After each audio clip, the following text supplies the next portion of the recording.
Sound कहते हैं उसके बारे में पढ़ेंगे।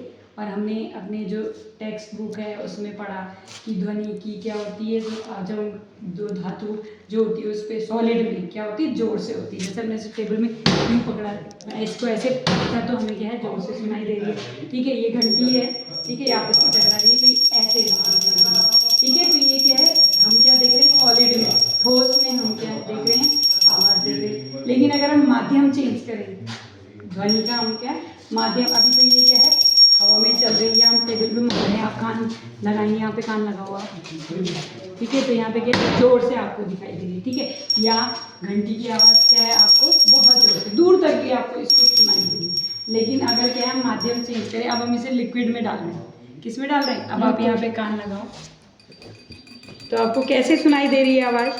आवाज़ बहुत कम हो रही है।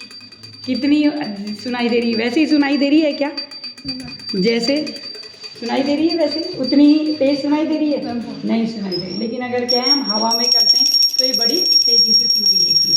इसका मतलब क्या होता है, ठोस, द्रव और गैस, इनमें क्या होती है, जब हम माध्यम परिवर्तित करते हैं, चेंज करते हैं, तो क्या होता है, ध्वनि की जो विस्तार है, उसकी जो आवाज़ है वो क्या हो जाती है, उसकी जो तीव्रता है वो क्या होती है, अलग अलग होती है। सबसे तेज किस में होती है, सबसे तेज किस में होती है, आंचल किस में होती है सबसे तेज?